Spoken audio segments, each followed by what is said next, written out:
Shalom, shalom. Salut à tous. Shalom. Aujourd'hui, en fait, aujourd'hui, attendez, d'abord, nous allons prier. Merci Seigneur Jésus-Christ pour tout. Sois béni, sois loué. Esprit de Dieu, ramène-moi sur le bon et droit chemin. Conduis-moi et dirige-moi. Pardonne-nous nos fautes et nos offenses, comme nous aussi nous pardonnons à ceux qui nous offensent. Ne nous expose pas. Délivre-nous du mal qui est en nous, du mal que nous aimons, mais que nous n'avons pas la conscience que cela nous met à terre, que cela nous ruine. Ne nous laisse pas une fois de plus être vidés par le malin, mais conduis-nous. Nous scellons nos prières, est-ce que nous allons recevoir aujourd'hui par le sang de Jésus. Merci pour tout, Jésus. Merci.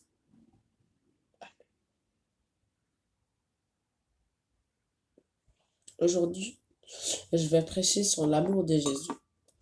En fait, l'amour de Dieu. En fait, Dieu nous aime. Dieu nous aime. Ok. Tu aimes quelque chose plus que Dieu. Mais Dieu dit c'est pas grave. Il te dit pas d'abandonner cette chose-là. Je vais vous donner mon témoignage. En fait, moi j'aimais trop mon équipe de foot. S'il y avait des joueurs qui allaient nous rejoindre et tout. J'étais trop chaud pour mon équipe. Et Dieu m'a dit tu vas plus regarder le foot. Comme je l'aimais plus que tout. Comme j'ai mis sa parole en pratique. J'ai aussi arrêté de regarder le foot. Ma mère me voyait comme un fou et tout. J'ai arrêté de regarder le foot. Et mon amour a tellement baissé pour le foot. En fait, Dieu, il était là. Et mon amour pour le foot était là. Ça faisait que monter. Monter. C'était venu égal, Dieu, il a dit stop. Après, quand j'ai enlevé ça, boum, il n'y a plus rien. 2 semaines plus tard, il est venu remettre le foot. Et souvent, le foot essaie de monter, mais n'arrive pas. Dans ma vie. Et c'est la même pour toi. Je dis pas que tu dois enlever ta play ou des choses de ta vie. Mais si tu aimes Dieu, si tu veux aimer Dieu,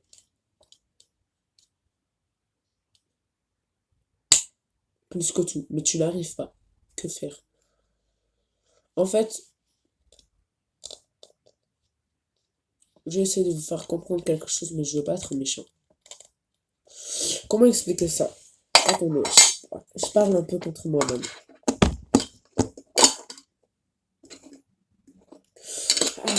J'arrive pas trop. Bon, je passe à quelque chose d'autre. Le Saint-Esprit, ramène-moi. Donc, Dieu nous aime. Et il veut que nous renonçons à nous-mêmes pour le suivre. Voyez-moi comme je vous parle ici, j'ai renoncé à moi-même pour parler de Jésus. En fait,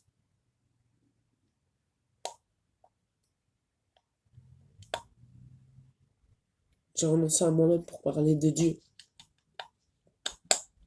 Vous avez écouté mon témoignage, je me fais penser. Dieu m'a demandé d'enlever mon équipe que j'aime trop, que j'aimais de tout mon cœur.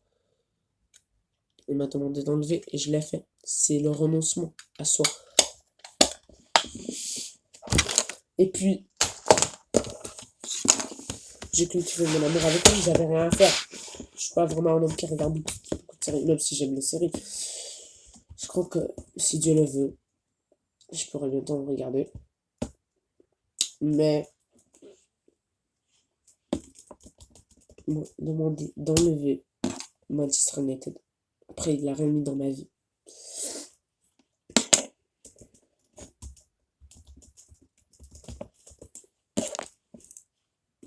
Après, il l'a remis dans ma vie. Et c'est un renoncement à soi-même.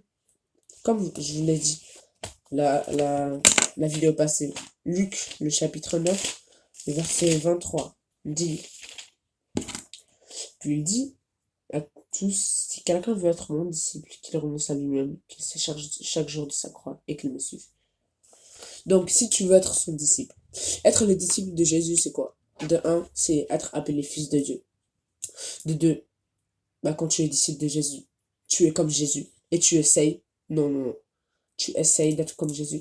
Dieu, il dit dans sa parole, Matthieu 5, 48, soyez donc parfaits comme votre Père Céleste est parfait. Donc, tu dois être parfait comme Dieu, il est parfait quand tu es son disciple.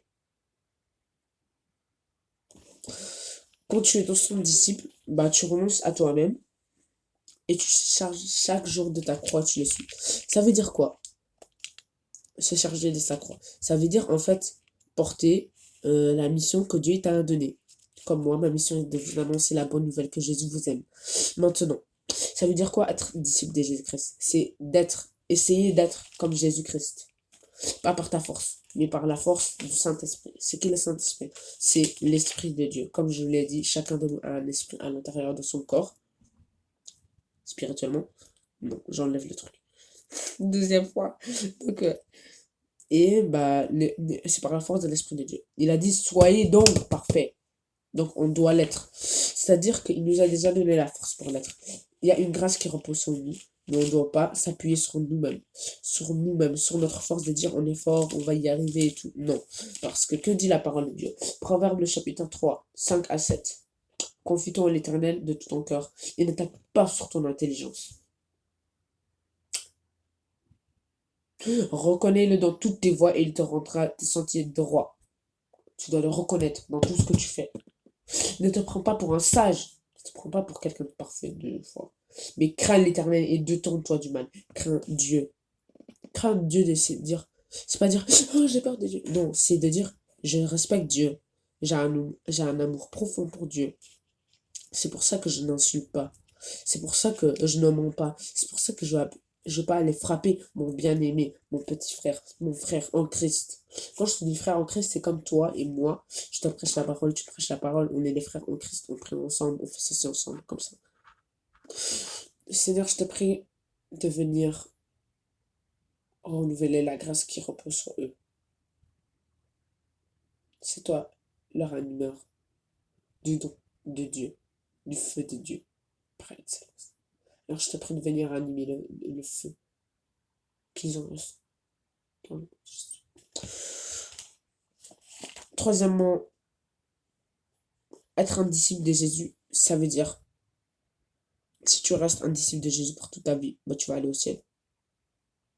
Tu peux être un chrétien, mais pas un disciple de Jésus. Parce qu'il y a trois types de chrétiens. Il y a un homme de Dieu, Jérémie Potin. Il a dit, il y a trois types de chrétiens. Chrétiens charnels, des gens comme par exemple des catholiques, comme des gens qui vivent dans la tiédeur. Il y a des chrétiens psychiques, des chrétiens qui ignorent, qui par faute de connaissances périssent. La Bible dit dans Osée, un verset que j'ai jamais lu, mais bon, quand tu entends des choses des hommes de Dieu, toi-même. Il est où Osée? Il est là-bas. Osée 4, et le verset 6. Dit quoi? Dans Osée 6, le verset 4 dit. Mais je suis dans Daniel, qu'est-ce que je fous ici? Allez, qu'est-ce que je fais ici? Pardon, je change mon langage. Osée le chapitre 4, je m'en fous, c'est bon, c'est appel à la personne, parce que je vais lire le Daniel. Verset 6. Mon peuple est détruit parce qu'il manque la connaissance. Puisque tu as rejeté la connaissance, je te rejetterai. Puisque tu as rejeté la connaissance, je te rejetterai. Tu rejettes Dieu. Tu rejettes la connaissance de Dieu. Dieu aussi, il va te rejeter.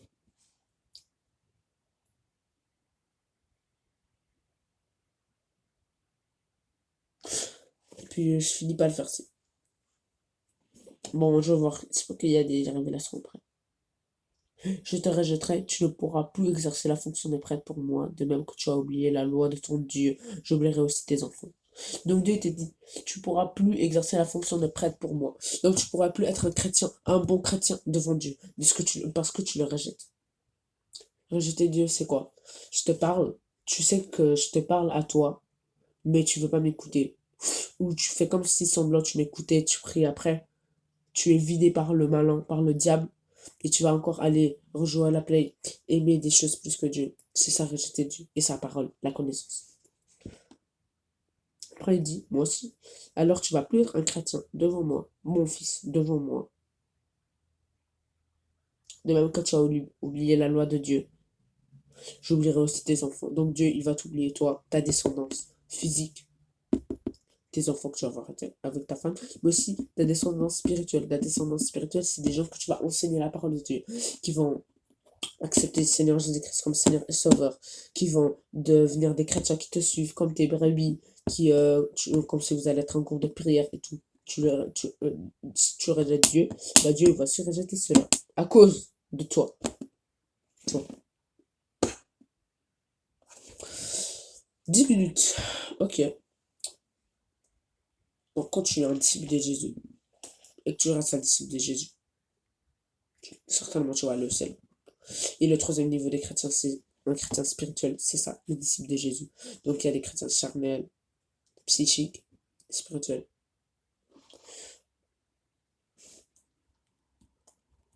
J'ai perdu ma vie, mon confort. Oh, j'aime Manchester United pour Jésus. Et il me l'a redonné.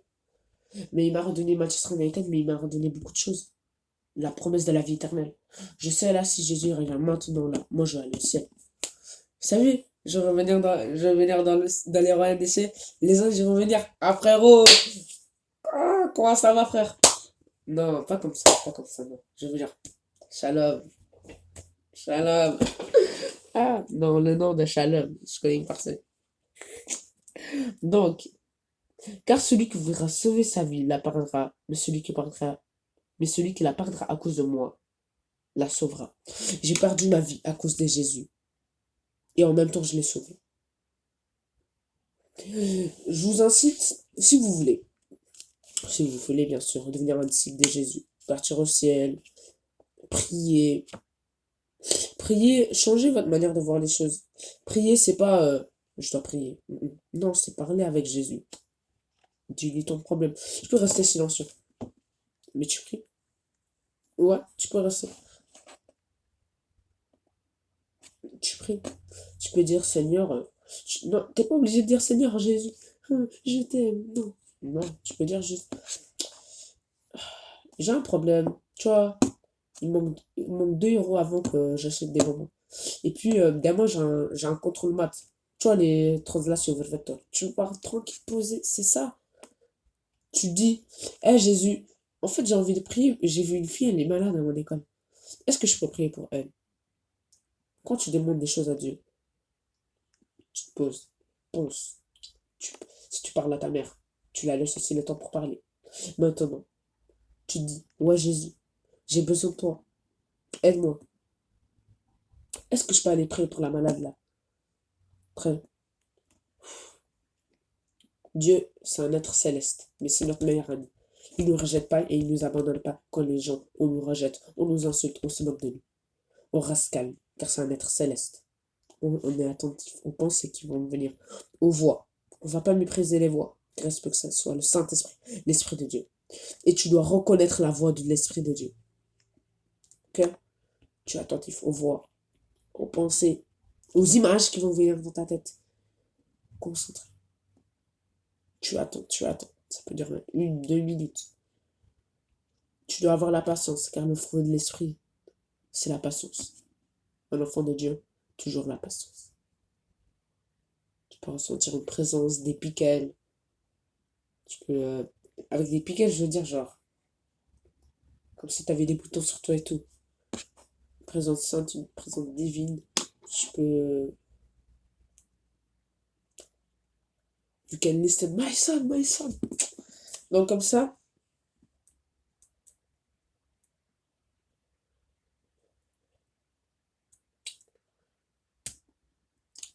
Voilà. Que signifie le renoncement? J'ai bientôt fini. Je lis dans le nom de Jésus. Fait de renoncer à une chose ou au profit d'une valeur jugée plus haute, surtout contexte moral ou religieux. Attitude qui en résulte.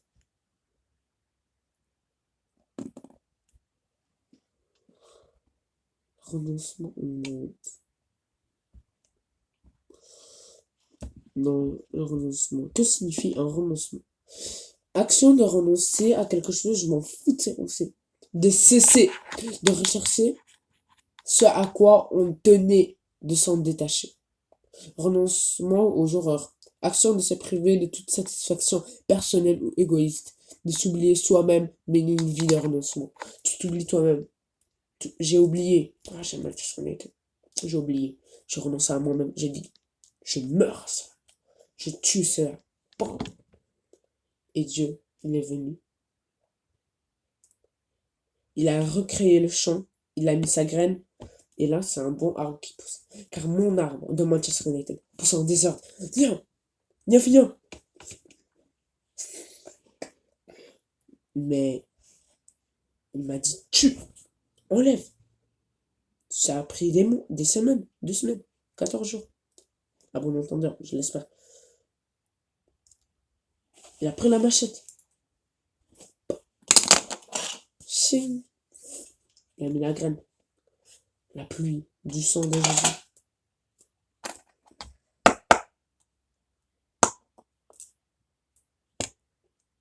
Et maintenant, un beau arbre. C'est ça, renonce à vous-même.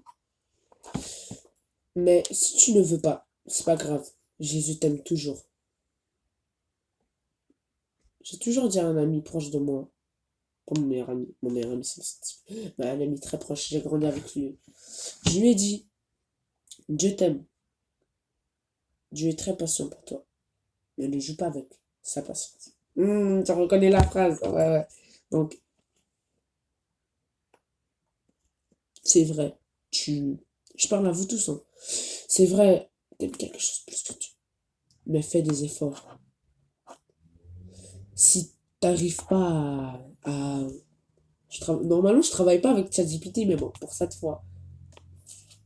Donc, essaye. Dis à Dieu tes problèmes. Et si tu n'arrives pas, mais tu veux,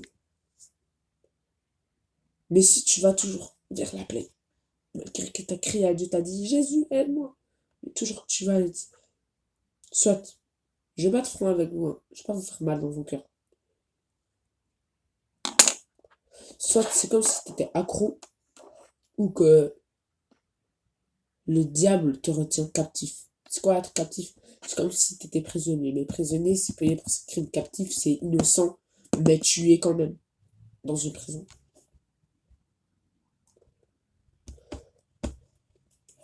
Je demande à ChatGPT, que faire quand tu es accro à quelque chose et Dieu te demande de lâcher cela, mais tu n'arrives pas. Tu cries à Dieu de plein gosier.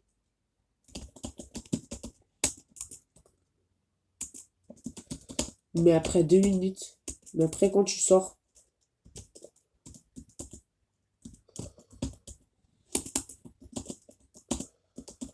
tu revas toujours chez la chose où tu es captif. Est-ce un signe que le malin te retient captif? Point d'interrogation. Et que faire? Je lis. C'est une question très profonde. Et tu n'es pas seul à vivre cela. Vous avez entendu, tu n'es pas seul.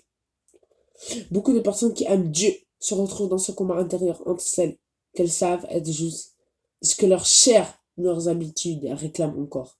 Je vais te répondre avec douceur et vérité spirituelle.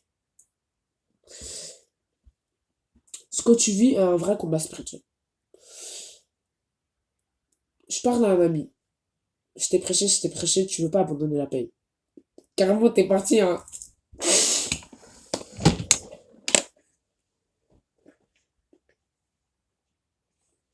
En plus, je t'ai même pas demandé comment ça passait, comment c'était passé. Bon, je vais te demander lundi à l'école. Ah, non. Bon, t'es rentré dans la puberté. Bon, non. Donc, ChatGPT dit, est-ce que tu vis un vrai combat spirituel? Ouais, c'est vrai, hein. Je parle à toi. T'arrives pas à abandonner la play, toi. Et tout. Mais c'est Dieu, il veut que tu sois lui, mais le diable, il veut pas. Alors, c'est un vrai combat spirituel. Alors, sois déjà fier que Dieu t'a choisi. Acclame pour toi-même. Moi, j'acclame pour toi. Bon. Oui, il y a une dimension spirituelle dans ce genre de lutte. Je m'en fous. Quand Dieu te demande de lâcher quelque chose, c'est souvent parce que cette chose a pris une place dans ton cœur qui revient à Dieu seul. Vous avez entendu? Cette play-là, cette chose-là, a pris une place dans ton cœur. Mais la place, là, elle est que pour Dieu. Le malin, lui, veut justement te garder captif de ce qui t'éloigne de la liberté que Dieu veut pour toi. Il veut pas que tu sois libre. Il veut que tu sois toujours captif.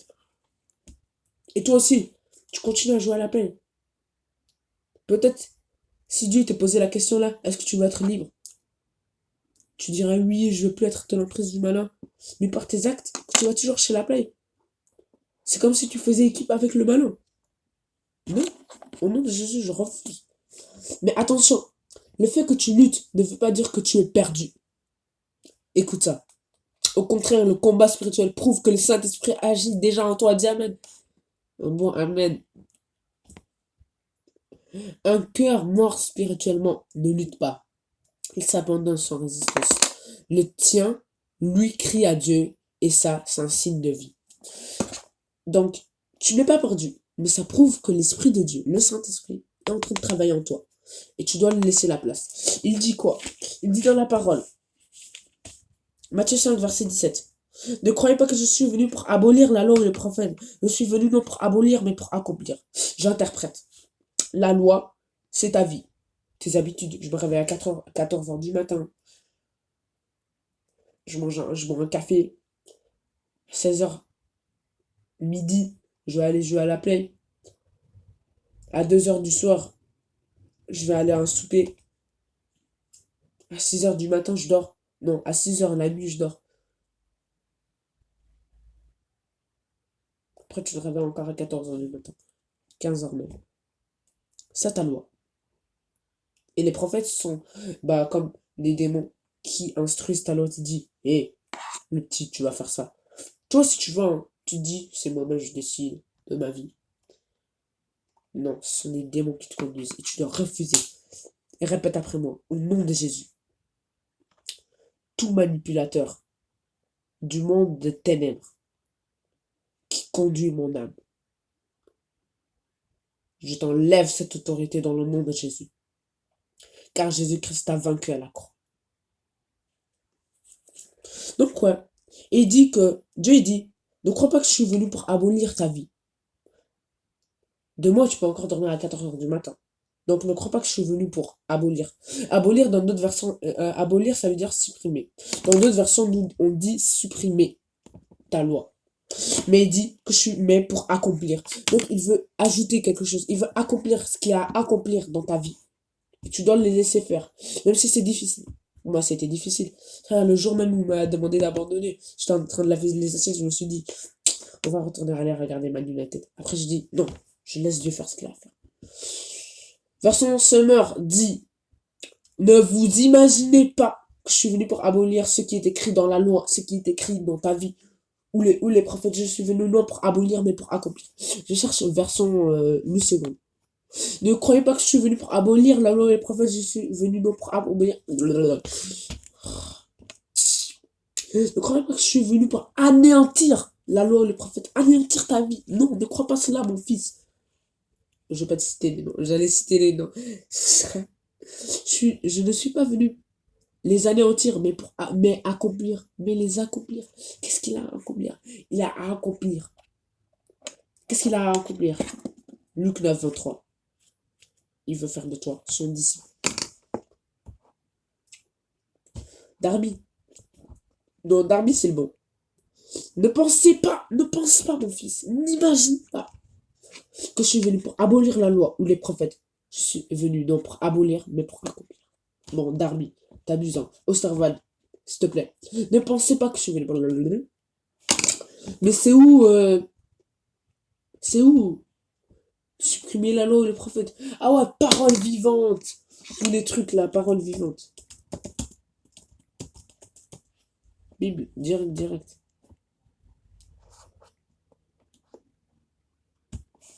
Tu dois pas croire qu'il est venu pour abolir la loi ou les prophètes.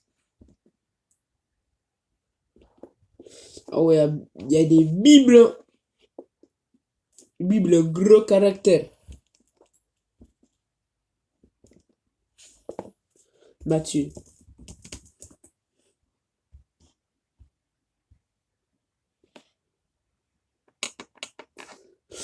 Bon, il y a vraiment des trucs bizarres ici. Vous voyez? Et ChatGPT dit encore. ChatGPT, mon frère. Le cri vers Dieu est entendu. Dieu entend vraiment ton cri. Donc, je dis pas, hey! Non. C'est de parler à Dieu avec ton plein cœur. Tu veux abandonner la play, mais tu n'arrives pas. Tu es toujours captif de cet amour pour la play. Faire prier dans un lieu calme, je sais pas. Tu dis à Dieu, Seigneur, j'aime la play plus que toi, j'aime cette chose plus que toi. Mais je veux aussi t'aimer, je veux t'aimer plus que tout, comme il est écrit dans la Bible. Aide-moi. Et quand tu pries comme ça, sache que Dieu, il attend de toi que tu fasses des efforts. Que quand tu as envie de jouer à la play, quand tu vois la play, que tu as envie d'aller, de t'asseoir et tout. Non, il a envie que tu résistes et que tu te détournes. Va même jouer au foot, je sais pas. Il a envie de ça. Il a envie dans le cœur qui dit ok Dieu, je veux faire ce que tu veux. Fais ta part. Déjà 27 minutes. Dieu entend vraiment ton cri, même quand tu retombes, même quand tu n'en peux plus. Mais parfois, il n'agit pas tout de suite. Non parce qu'il t'abandonne, mais parce qu'il veut t'enseigner la dépendance à lui. Il veut que tu dépendes de lui. Ok, tu vas là-bas, tu fais ceci, tu fais ça. Donc tu sois dépendant. Je lis encore. Mais parfois, il n'agit pas tout de suite. Non parce qu'il t'abandonne, mais parce qu'il veut t'enseigner la dépendance à lui. Pas à ta propre force. 2 Corinthiens, le chapitre 12, verset 9. Ma grâce te suffit, car ma puissance s'accomplit dans la faiblesse. J'ajoute, c'est quand tu es faible que tu deviendras fort. Car la Bible dit, Psaume 18, 2, un de mes versets préférés. Je t'aime, éternel, ma force. Je continue de crier à lui, mais ne t'arrête pas. Laisse-le te guider dans des actes concrets. Concrètement à faire. Expose la chose à la lumière. Ne garde pas ton combat secret. Parle à un frère, une sœur de confiance, un pasteur, un mentor spirituel.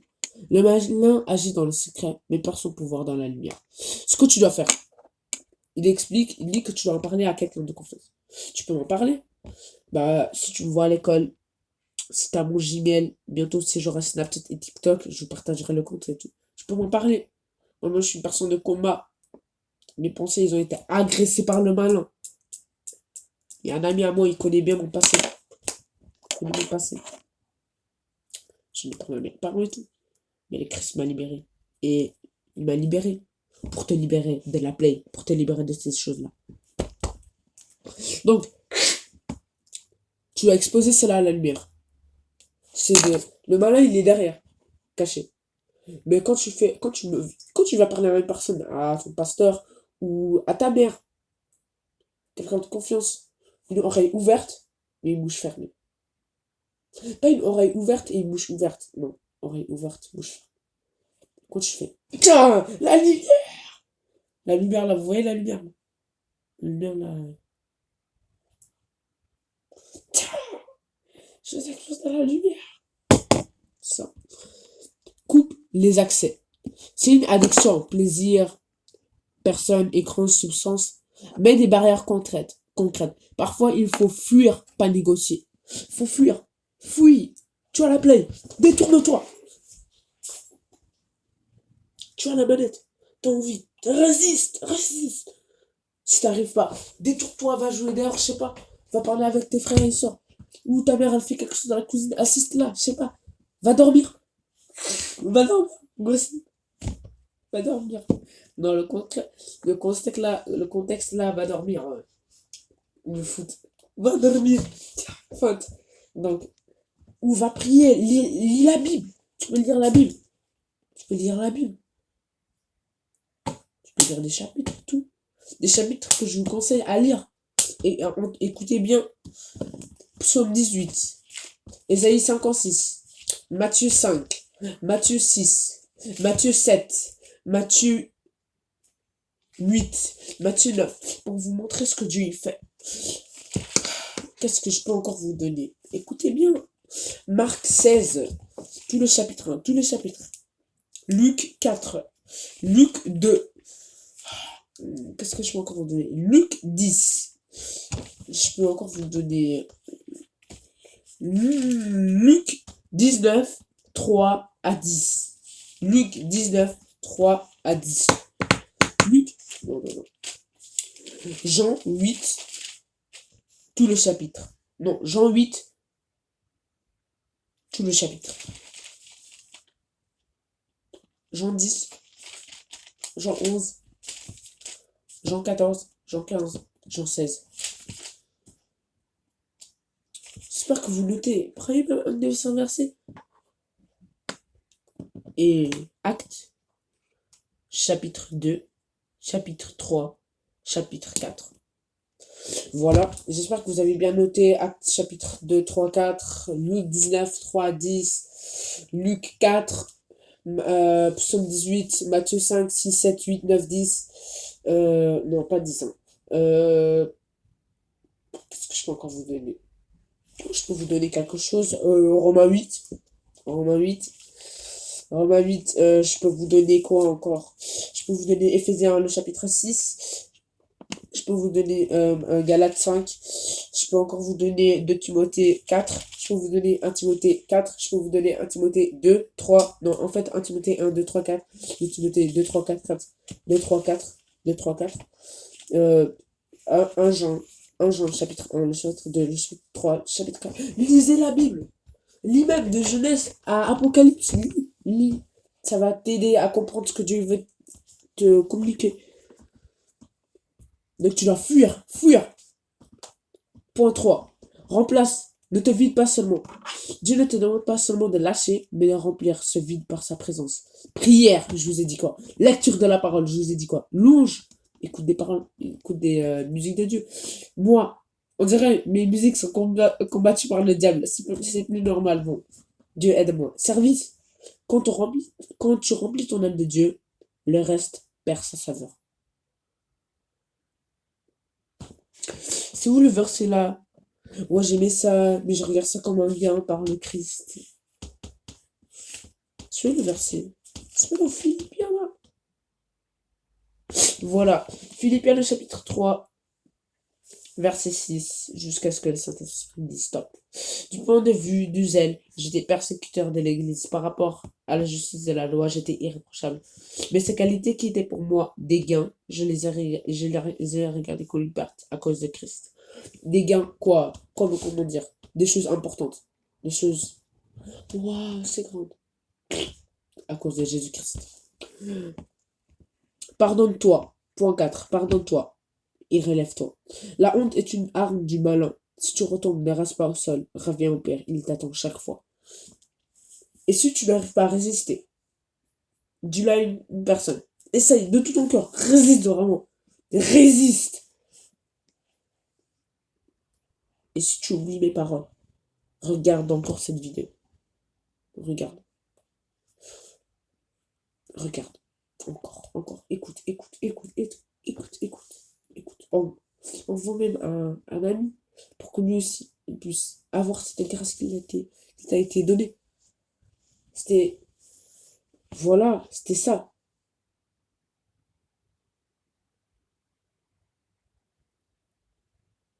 Point 4. Ce n'est pas seulement une tentation, c'est une formation. Dieu, il m'a formé.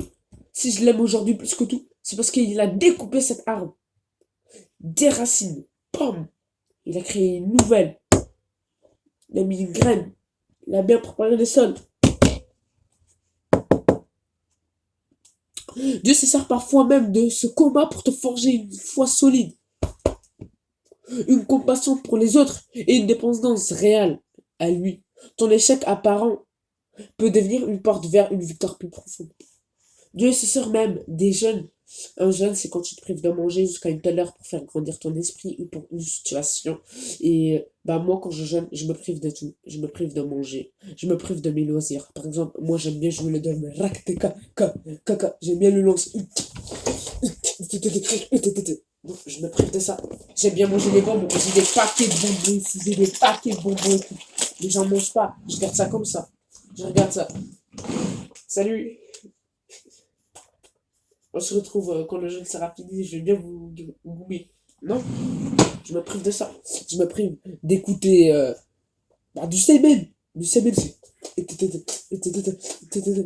Je me prive. Je me prive de quoi encore?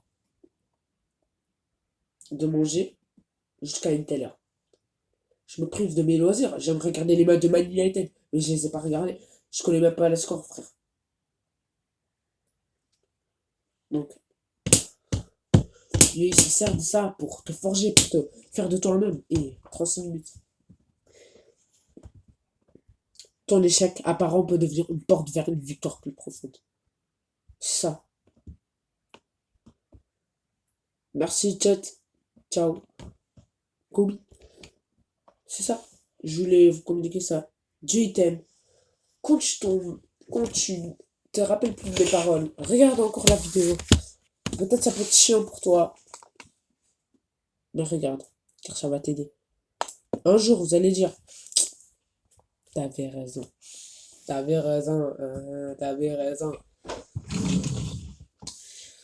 Je vous encourage à passer du temps dans la prière, dans la présence de Dieu. Écrivez dans les commentaires si vous voulez que je fasse. Non, faut rien écrire.